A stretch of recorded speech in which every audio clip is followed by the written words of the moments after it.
Hello everyone, आप सभी का स्वागत है हमारे यूट्यूब चैनल किदवई सर में। मैं आपका टीचर मोहम्मद अली किदवई। आज आपको मैथ का चैप्टर ज्योमेट्री पढ़ाऊंगा। आज की इस वीडियो में मैं आपको कुछ उन क्वेश्चन को सॉल्व कराऊंगा जो सीटीईटी एग्जाम में और जो दूसरे स्टेट्स में होते हैं, हरियाणा में होते हैं, बिहार में होते हैं, उनके टीईटी एग्जाम में जो ज्योमेट्री क्वेश्चन पूछे गए हैं उनको मैं आपको सॉल्व कराऊंगा। हमारा एम ये है कि ज्यादा से ज्यादा क्वेश्चन आपको सॉल्व कराए जिससे आपका कॉन्सेप्ट क्लियर हो सके। और जब हमारा ये 10 इयर्स के क्वेश्चन कंप्लीट हो जाएंगे उसके बाद आपको चैप्टर भी ज्योमेट्री का डिटेल में समझाएंगे। तो चलिए इस वीडियो को स्टार्ट करते हैं। वीडियो को स्टार्ट करने से पहले आप हमारे इस वीडियो क्वालिटी को हाई डाटा पे सेट कर दीजिए और अगर आप हमारे चैनल पर नए हैं तो चैनल को सब्सक्राइब कीजिए। देखिएगा ये क्वेश्चन सीटीटी एग्जाम में आ चुका है। इसमें कह रखा है कि आकृति में एबीसी एक समद्विबाहु त्रिभुज है जिसमें सीए इक्वल टू सीबी है तथा बीसी को एक बिंदु डी तक के बढ़ाया गया है। ठीक है। और सीई जो है वो आपका परपेंडिकुलर है बीसी से। ये आपका जो सीई है ये परपेंडिकुलर है आपका बीसी पे। ठीक है। तो इस प्रकार जो आपका एंगल डी है ये हाफ है एंगल ई का और हाफ है एंगल ए का। तो हमको एंगल ए सी डी का मान निकालना है। हमको ये जो एंगल है ए सी डी ये हमको निकालना है। ठीक है। एंगल ए सी डी ये जो एंगल बन रहा है ये एक्सटीरियर एंगल है, इसको हमको निकालना है। तो आप देखिएगा इसमें दे रखा है कि एबीसी आपका एक समद्विबाहु त्रिभुज है। ठीक है। तो समद्विबाहु त्रिभुज है जिसमें सीए इक्वल टू सीबी है, यानी कि ये आपका सीए और सीबी दोनों बराबर है। तो हमको मालूम है कि अगर जो है अगर दो साइड बराबर होती हैं ट्रायंगल में तो उनके अपोजिट वाले एंगल भी बराबर होते हैं। तो अब देखिएगा सीए के अपोजिट जो एंगल आपका है वो एंगल बी है और बीसी के अपोजिट जो आपका एंगल है वो एंगल ए है। यहाँ सबको ये मालूम पड़ता है कि angle A equal to angle B होगा। ठीक है। ये हमारा रूल होता है, जो प्रॉपर्टी होती है उससे हमने ये निकाल लिया। फिर देखिएगा इसमें दे रखा है कि बीसी को बढ़ाया गया है बिंदु डी तक के, यहाँ तक के बढ़ाया गया है। ठीक है। फिर यहाँ पे एक ट्रायंगल और बन रहा है। तो अब यहाँ पे ये देखिएगा जो सीई है आपका ये परपेंडिकुलर है बीसी पे। तो जो परपेंडिकुलर है तो यहाँ पे 90 डिग्री का एंगल बनेगा आपका। ठीक है। तो यहाँ पे हमने 90 डिग्री का एंगल मान लिया, 90 डिग्री का एंगल हमने यहाँ पे बना लिया। अब देखिएगा हमें क्वेश्चन में दे रखा था कि एंगल डी है वो हाफ है एंगल ई का और हाफ है एंगल ए का। यानी कि मान के चलिए हमने मान लिया कि अगर एंगल डी जो है हमारा एक्स है तो एंगल ई जो होगा वो 2x होगा और एंगल ए होगा वो भी 2x होगा, क्योंकि एंगल डी हाफ है। तो ये जब 2x होंगे एंगल ई तो ये एंगल डी जो x होगा और एंगल ए जो आपका 2x होगा तो एंगल डी जो होगा वो उसका हाफ था तो x हो जाएगा। तो इस तरह से हमने रिलेशन बना लिया। एंगल डी की जगह पे हमने x रख दिया, एंगल ई की जगह पे हमने 2x रख दिया और एंगल ए की जगह पे हमने 2x रख दिया। अब देखिएगा अब हमें ये x की वैल्यू निकालनी है। तो हम यहाँ एक ट्रायंगल ले लेंगे, ट्रायंगल ईसीडी हम एक ट्रायंगल हम ले लेंगे। ठीक है। तो इस ट्रायंगल में हमें मालूम है कि जो sum of all the angles in a triangle जो होता है वो 180 होता है। सारे कोणों का जो योग होता है किसी भी त्रिभुज में वो 180 के बराबर होता है, 180 डिग्री के बराबर होता है। तो आप देख लीजिएगा यहाँ पे x प्लस 2x, यहाँ पे ये एंगल x था, ये 2x था, ये 90 डिग्री था। इन तीनों का जो सम होगा वो हमने 180 डिग्री के बराबर कर दिया। यहाँ पे x plus x 3x, x plus 2x जो है 3x आ जाएगा, बस 2। यहाँ से 180 डिग्री में से हम 90 डिग्री माइनस करेंगे तो 90 डिग्री बचेगा। तो यहाँ से x की वैल्यू जो होगी वो 30 डिग्री आ जाएगी हमारी। तो x की वैल्यू 30 डिग्री हमारी आ गई है। अब हम निकाल लें एंगल ए हमारा कितना होगा।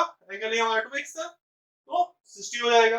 और एंगल बी भी हमारा कितना होगा, एंगल ए अगर हमारा 2x है तो एंगल बी भी हमारा 2x होगा, ये भी 2x होगा, क्योंकि angle A equal to angle B है तो एंगल बी भी हमारा जो होगा वो 60 डिग्री आ जाएगा यहाँ से। तो यहाँ से हमने ये दोनों वैल्यू मालूम पड़ गई, ये हमारा 60 डिग्री हो गया और ये भी हमारा 60 डिग्री हो गया। ठीक है। अब देखिएगा हमको एंगल ए सी डी निकालना था, ए सी डी निकालना था, ये वाला एंगल निकालना था, ये वाला। तो ये एक्सटीरियर एंगल बन रहा है। तो हमारी प्रॉपर्टी होती है कि जो एक्सटीरियर एंगल होता है वो होता है सम ऑफ इंटीरियर अपोजिट एंगल के सम के बराबर होता है। ठीक है। तो इंटीरियर अपोजिट एंगल आपके ये है, एंगल ए और एंगल बी है। तो ये इन दोनों के सम के बराबर जो होगा जो एक्सटीरियर एंगल होता है वो होता है, ये आपकी रूल होता है।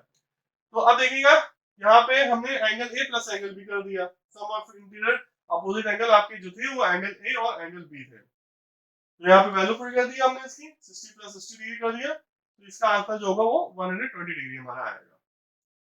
इसको नोट कर लीजिए। जो ये हमारा एंगल ए सी डी आया है ये 120 डिग्री आएगा। अब ये वाला क्वेश्चन देखेंगे, ये सीटीटी एग्जाम 2011 में पूछा जा चुका है। इसमें कह रखा है कि दिए गए चित्र में PS equals to SQ equals to SR है। ये आपका एक ट्रायंगल इस तरह से दे रखा है, इसमें आपका PS, SR और SQ ये तीनों बराबर हैं, ठीक है।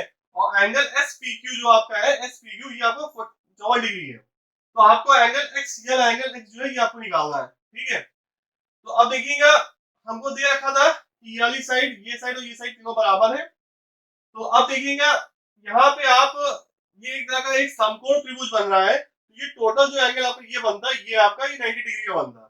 तो एंगल अगर हम PQR की बात करें वो 90 डिग्री का होगा, क्योंकि ये समकोण त्रिभुज है आपका, ठीक है।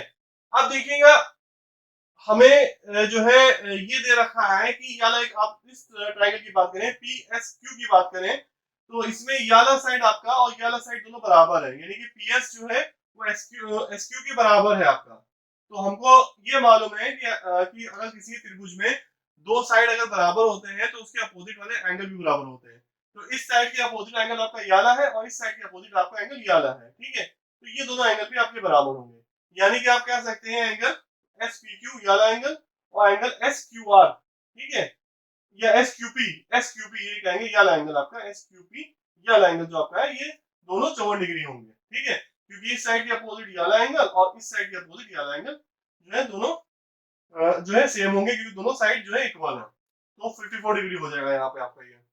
तो अब हमको ये मालूम पड़ गया, ये हमारा 54 डिग्री है और ये हमको मालूम है टोटल 90 डिग्री है। तो टोटल 90 डिग्री में से हम 54 डिग्री माइनस कर दें तो हमको एंगल एक्स मालूम पड़ जाएगा, ठीक है। तो वही हमने निकाला जो एंगल RQS हमने किया, जो इस एंगल की बात कर रहे हैं हम, तो उसको निकालने के लिए हम 90 डिग्री में से हम 54 डिग्री माइनस कर दें तो हमारा जो है ये एंगल एक्स निकल के आ जाएगा, क्योंकि टोटल यहाँ से लेके यहाँ तक का जो एंगल है वो आपका 90 डिग्री का है और इतना एंगल जो आपका दे रखा है वो आपका 54 डिग्री दे रखा है। तो टोटल 90 में से हम 54 डिग्री माइनस कर देंगे तो भाई इतना पार्टिकल क्या आ जाएगा, जिसकी वैल्यू एक्स है, वही हमें निकालना था। तो एंगल एक्स हो जाएगा आपका 90 डिग्री माइनस 54 डिग्री हो जाएगा। तो एंगल एक्स की वैल्यू जो आपकी आएगी। अब ये वाला क्वेश्चन देखेंगे, ये क्वेश्चन उत्तराखंड टीटी एग्जाम में आ चुका है। ये ट्रिकी क्वेश्चन था, इसलिए मैंने इस वीडियो में इसको इंक्लूड कर लिया है। इसमें आपका दे रखा है कि दिए गए चित्र में x डिग्री और y डिग्री का मान ज्ञात कीजिए, x degree plus y degree का मान ज्ञात कीजिए, ये आपसे कहा गया है। इस तरह से आपको एक ट्रायंगल दे रखा है, ट्रायंगल एक आपको दे रखा है ABC, एक ट्रायंगल दे रखा है और फिर एक आपको एक और ट्रायंगल दे रखा है ACD, आप कह सकते हैं एक ट्रायंगल आपको और दे रखा है, ठीक है। तो अब देखिएगा हमसे कहा गया है कि x degree plus y degree का मान ज्ञात करने के लिए हमसे कहा गया है, ठीक है। तो अब देखिएगा ये आपका जो एंगल है हम मान लेंगे, ये जो आपका एंगल दे रखा था या इसकी वैल्यू आपको दे रखी है, एंगल ए की आपको दे रखी है 40 डिग्री है, एंगल बी दे रखा आपको x डिग्री है, ये एंगल डी दे रखा आपको 40 डिग्री है और ये आपको एंगल यहाँ पे दे रखा है ये भी y डिग्री है आपका, ठीक है। तो अब आप एक काम ये करेंगे हम कि सबसे पहले हम ये मान लेंगे कि ये जो हमारा एंगल था, एंगल ACD, ये जो एंगल हमारा था, तो ये एंगल हमारा Z है, ठीक है। इसको हमने मान लिया ये हमारा एंगल Z है, ठीक है। तो अब ये हमारा अगर एंगल Z है तो ये इतना पार्ट कितना होगा आपका, ये 180 माइनस Z हो जाएगा, क्योंकि स्ट्रेट लाइन पे जो आपका एंगल बनता है वो 180 डिग्री का बनता है, ठीक है, ये हमने आपको बताया था। तो अब इतने पार्ट में आप हमने मान लिया कि Z डिग्री का एंगल बन रहा है, तो इतने पार्ट में आपका एंगल कितना बनेगा, 180 माइनस Z डिग्री का बन जाएगा। तो एंगल ACB जो आपका होगा वो 180 डिग्री माइनस Z डिग्री हो जाएगा, ठीक है। तो अब हम क्या करेंगे, फिर हम एक चीज और देखेंगे आपको, अगर ये आपका एंगल Z है तो ये आपका इस ट्रायंगल आपका ABC का ये एक्सटीरियर एंगल बन रहा है, ठीक है। तो हमको मालूम है, हमने आपको पहले बताया था कि एक्सटीरियर जो एंगल होता है वो आपका होता है सम ऑफ इंटीरियर अपोजिट एंगल का। ये आपका एक्सटीरियर एंगल है तो ये आपका सम होगा इंटीरियर अपोजिट एंगल की, इस एंगल और इस एंगल की सम के बराबर होगा। ये प्रॉपर्टी होती है कि जो एक्सटीरियर एंगल आपका होता है वो सम होता है इंटीरियर अपोजिट एंगल के बराबर होता है। तो ये वाला एंगल के सम के बराबर होगा, ठीक है। तो हमने यहाँ पे इसको इक्वेशन 1 मान लिया, ठीक है। फिर हम ये वाला ट्रायंगल ले लेंगे, इस पॉइंट को आप मान लीजिए, चलिए ई मान लीजिए, यहाँ से आ रहा है ECD, हमने एक ट्रायंगल ले लिया क्योंकि ये इस पॉइंट से यहाँ से जनरेट हुआ है ट्रायंगल, एंगल ए पॉइंट से नहीं था, इस पॉइंट से था, तो हमने ई मान लिया। तो ECD का हम त्रिभुज की बात करें तो इसमें देखिएगा कि हमें मालूम है किसी भी ट्रायंगल में जो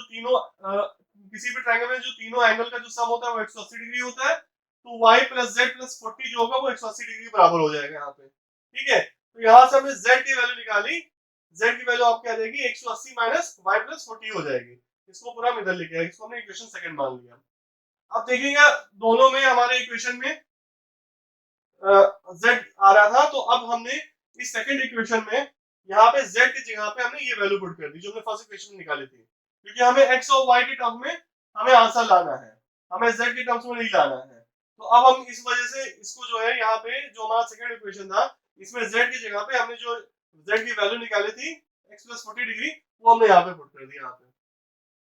फिर अब देखेंगे इसको हम ओपन कर लेंगे, या माइनस के साथ में आ जाएगा 180 माइनस y माइनस 40 हो जाएगा equals to x plus 40 degree हो जाएगा। तो y को हम इधर ले जाएंगे, इस 40 को इधर लेके आएंगे तो माइनस में हो जाएगा। तो x degree plus y degree की जो वैल्यू आएगी वो 100 डिग्री आएगी इसको सॉल्व करके। तो इसका आंसर जो होगा हमारा वो 100 डिग्री होगा। अब ये वाला क्वेश्चन देखिएगा, ये राजस्थान टीटी एग्जाम में आ चुका है। इसमें दे रखा है कि नीचे दिए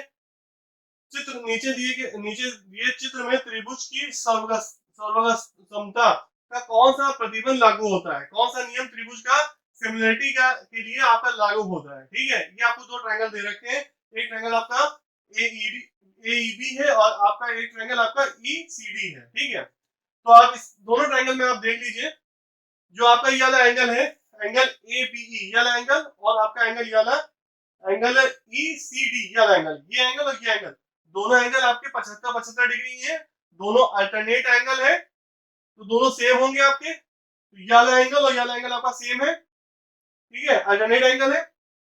फिर उसके बाद देखेंगे ये वाली जो भुजा आपकी दे रखी है BE और AC, ये दोनों भुजा भी आपकी सेम है, 3-3 सेंटीमीटर की है। फिर आपका ये एंगल देखेंगे, ये वाला एंगल आपका एंगल BEA ये वाला एंगल, और आपका ये वाला एंगल CED ये वाला एंगल, ये दोनों एंगल आपके जो है वो सेम है। ये शीर्षक विमुख कोण है आपके, वर्टिकली अपोजिट एंगल है, तो ये भी आपके दोनों एंगल सेम होंगे। तो अब देखिए इसमें कौन सा नियम आपका लगेगा, ये आपका कोण था, ये भुजा था, ये कोण था, तो कोण भुजा कोण से जो है ये आपके सिमिलर होंगे। एंगल साइड एंगल से ये आपके जो होंगे, एंगल साइड एंगल से आपके ये होंगे सिमिलर होंगे आपके।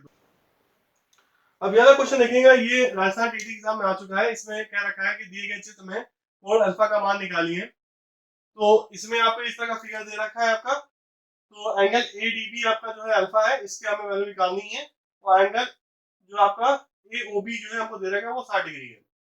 तो हमको मालूम है, हमारा नियम होता है कि जो कोण जो जो जो केंद्र में बना जो कोण होता है वो आपका डबल होता है प्रदीप बने हुए कोण के। ठीक है, जो केंद्र में बना जो कोण होगा वो दुगना होगा जो प्रदीप में बने कोण का दुगना होगा, यानी कि जो सेंटर में बना जो आपका एंगल होता है वो डबल होता है आपके जो सर्कमफ्रेंस में बने एंगल का डबल होता है।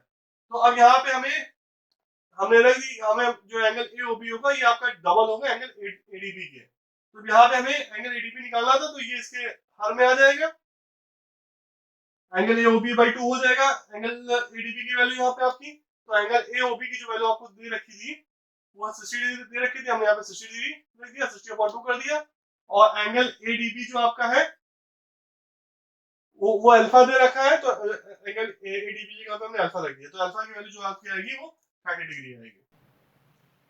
अब ये वाला क्वेश्चन देखेंगे, ये बिहार टीटी एग्जाम में आ चुका है। इसमें क्या रखा है कि चित्र में वृत्त की त्रिज्या 5 सेंटीमीटर है, दो जीवाएं AB और CD दो जीवाएं पैरेलल हैं। ठीक है, फिर दे रखा है यदि OP आपका जो है ये आपका परपेंडिकुलर है AB के, और OQ जो है आपका ये परपेंडिकुलर है आपके CD के। ठीक है, तो परपेंडिकुलर है आपका यहाँ पे, तो यहाँ पे 90 डिग्री का एंगल बनेगा, यहाँ पे 90 डिग्री का एंगल बनेगा। ठीक है, फिर उसके बाद बता रखा है कि AB इक्वल्स टू 6 सेंटीमीटर, यहाँ से लेके यहाँ तक जो आपका दे रखा है ये 6 सेंटीमीटर है टोटल AB जो आपका है।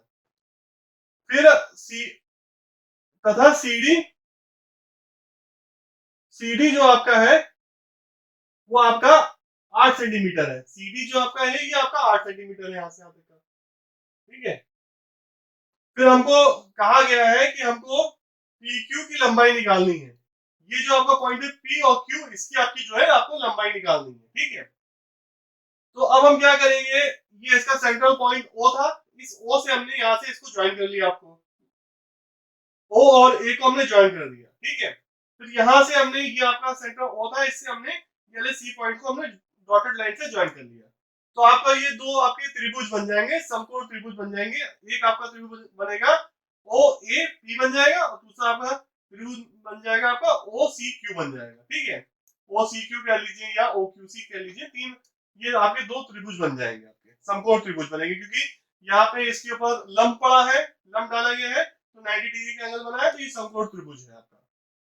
तो हम सबसे पहले ये अलग त्रिभुज ले लेंगे, आपका त्रिभुज ए पी ओ ले लेंगे। तो इसमें ये देखिएगा, ये 90 डिग्री का एंगल बन रहा है यहाँ पे आपका। तो ये आपका जो होगा, इसके 90 डिग्री के अपोजिट वाला जो होगा, ये आपका कर्ण हो जाएगा, ये आपका कर्ण हो जाएगा, और ये आपका लंब हो जाएगा, और एपी जो होगा आपका आधार हो जाएगा। तो हमको इसमें ओपी निकालना था, तो हमारा फॉर्मूला होता है कर्ण का, पाइथागोरस थ्योरम का, कर्ण का स्क्वायर इक्वल्स टू होता है लंब का स्क्वायर प्लस आधार का स्क्वायर। कर्ण का स्क्वायर इक्वल्स टू होता है लंब का स्क्वायर प्लस आधार का स्क्वायर होता है। तो अब देखिएगा, इसमें जो कर्ण है हमारा ओए है, और ओए ओपी जो है हमारा, जो है ये हमारा लंब है, और आधार हमारा एपी है। तो इसमें हमें लंब निकालना था, तो कर्ण माइनस सम, कर्ण का स्क्वायर माइनस आधार का स्क्वायर कर लेंगे। फिर लंब जो है, या आप इसको एक आप करके देख लीजिए, इसमें जो कर्ण आपका है वो ओए, ओए का स्क्वायर इक्वल टू हो जाएगा लंब आपका ओपी का स्क्वायर प्लस आधार आपका एपी का स्क्वायर है, ठीक है। हमें ये ओपी चाहिए था, तो ओए का स्क्वायर माइनस एपी का स्क्वायर, और इसका अंडर रूट हटा देंगे, हम स्क्वायर हटा दें तो इसके ऊपर अंडर रूट लग जाएगा। तो यही चीज हमने यहाँ पे लिख लिया है डायरेक्ट। तो अब यहाँ पे वैल्यू पुट कर लीजिए, ओए जो आपका है वो क्या होगा, ओए आपका ये वृत्त की त्रिज्या होगी, क्योंकि सेंटर से यहाँ से आ रही है, तो ये आपकी वृत्त की त्रिज्या होगी। तो त्रिज्या वृत्त की हमको दे रखा है 5 सेंटीमीटर है, तो यहाँ पे हमने 5 का स्क्वायर कर दिया। और एपी क्या होगा आपका, टोटल लेंथ आपकी एबी थी जो 6 सेंटीमीटर थी, और इस जीरो के ऊपर जब लंब डाला तो इसको दो इक्वल पार्ट में डिवाइड कर दिया, तो ये आपका ये 3 सेंटीमीटर हो जाएगा। एबी को हो जाएगा एबी बाई 2, यानी कि 3 सेंटीमीटर आपका आ जाएगा। तो यहाँ पे हमने 3 सेंटीमीटर रख दिया, तो इसको हमने पूरा सॉल्व किया, जो ओपी की वैल्यू है हमारी वो 4 सेंटीमीटर आ गई। इसी तरीके से फिर हम ये वाला ट्रायंगल ले लेंगे, ट्रायंगल ओ क्यू सी ले लेंगे। इसमें भी हमने क्यू निकाला, तो ये आपका हो जाएगा under root O C square minus Q C square हो जाएगा। इसमें आपका जो है कर्ण जो होगा आपका ओ सी कर्ण हो जाएगा, और लंब आपका जो होगा ओ क्यू होगा, और जो है आधार आपका क्यू सी होगा। इसी तरीके से हमने इसको पाइथागोरस थ्योरम करके हम निकाल लेंगे। तो क्यू की जो वैल्यू हमारी आएगी वो 3 सेंटीमीटर आएगी। तो हमको अब इतनी लेंथ मालूम पड़ गई और इतनी लेंथ मालूम पड़ गई, तो हमारी ओपी आई है वो हमारी 4 सेंटीमीटर है यहाँ से यहाँ तक का, और क्यू आया हमारा वो हमारा 3 सेंटीमीटर है यहाँ से यहाँ तक का, ठीक है।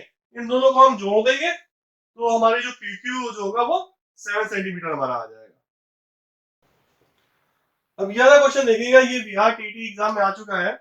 इसमें आपको दे रखा है कि चित्र में ए बी और सी डी पैरेलल है, ए बी और सी डी आपकी पैरेलल है, तो आपको एंगल एक्स का मान निकालना है। इस तरह से आपको एक एंगल बना है, तो इसको आपको एंगल एक्स का मान निकालना है। तो हमने यहाँ से एक डॉटेड लाइन हमने यहाँ से ज्वाइन कर लिया, उसको हमने पी और क्यू मान लिया है, और उसका सेंटर जो हमारा वो ओ है, ठीक है। और ये पूरा आपका एंगल जो है एंगल एक्स बन रहा है।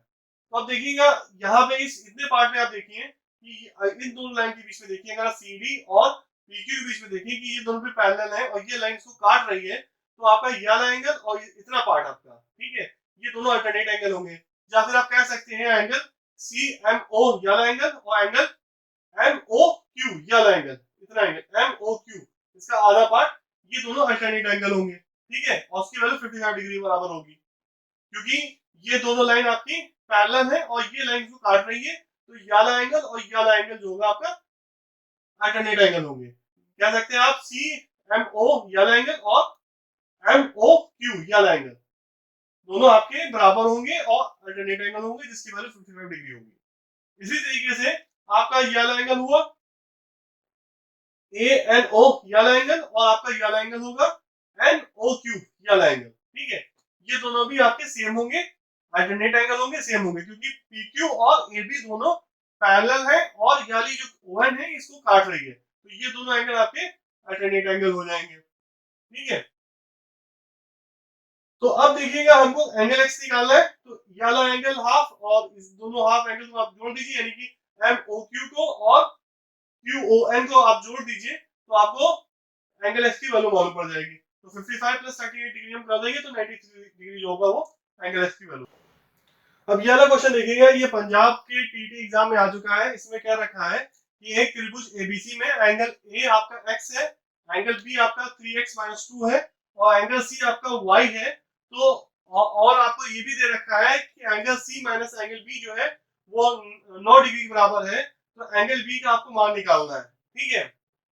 तो हमें मालूम है कि किसी भी त्रिभुज में तीनों एंगल का जो सम होता है वो 180 डिग्री होता है। तो हमने लिख लिया कि angle A plus angle B plus angle C equals to 180 degree होगा। अब इसकी कॉरस्पॉन्डिंग हमने सारी वैल्यू रख दिया। एंगल ए की वैल्यू x थी, एंगल बी की वैल्यू 3x-2 थी और एंगल सी की वैल्यू y थी। तो हमने यहाँ पे रखा सारी वैल्यू, तो यहाँ पे हमारा इक्वेशन बनेगा 4x plus Y equals to 182 बनेगा। ये 2 इधर चला जाएगा तो इसमें ऐड हो जाएगा, तो 4x plus Y equals to 4x plus Y equals to 182, ये हमने पहला इक्वेशन मान लिया। फिर हमें ये दे रखा था कि angle C minus angle B equals to 9 था। यहाँ पे भी हम इसकी करस्पॉन्डिंग वैल्यू रख देंगे। एंगल सी की वैल्यू हमारी y थी और एंगल बी की वैल्यू हमारी 3x-2 थी। यहाँ पे हमने रख लिया इसको। तो यहाँ से हमने इसको सॉल्व करके हमने y की वैल्यू निकाली, तो यहाँ y माइनस 3x हो जाएगा और यहाँ पे प्लस 2 हो जाएगा और इक्वल्स टू 9 हो जाएगा। तो आप इसको सबको उधर ले जाइए तो 9 माइनस 2 7 आ जाएगा और ये माइनस 3 जाएगा, तो यहाँ इधर आके आपका दूसरे इक्वल्स टू की दूसरी साइड जाके प्लस हो जाएगा। तो y की वैल्यू हो जाएगी आपकी 3x प्लस 7 हो जाएगी। तो इसको हमने सेकंड इक्वेशन मान लिया। अब हम जो है इस फर्स्ट वाले इक्वेशन को सॉल्व कर लीजिए। तो 4x plus Y equals to 182 था, ये हमारा पहला इक्वेशन था। यहाँ पे y की जगह पे हमने ये जो वैल्यू आई थी इसको हमने यहाँ पे रख दिया। तो इसको हमने सॉल्व करेंगे यहाँ पे हम यहाँ से हम x की वैल्यू निकाल लेंगे। यहाँ से हमारी x की वैल्यू जो आएगी वो 25 आ जाएगी।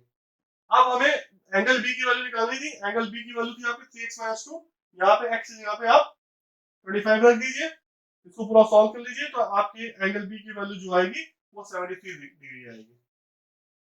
इसको नोट कर लीजिएगा। Thank you for watching this video. आप हमारे चैनल को सब्सक्राइब करें, वीडियो अच्छा लगे तो लाइक करें और बेल वाला घंटा बजा दें, जिससे आपको आने वाली वीडियो का नोटिफिकेशन मिलता रहे। इसके बाद भी हम जो टीटी एग्जाम में अलग अलग स्टेट्स में जो ज्योमेट्रिक क्वेश्चन आए हैं वो आपको सॉल्व करवाएंगे, जिससे आपका ज्यादा से ज्यादा कॉन्सेप्ट क्लियर हो सके और एग्जाम में आप इससे रिलेटेड क्वेश्चन आप कर सकें और फिर हम आपको चैप्टर भी डिटेल में समझाएंगे। Thank you for watching this video.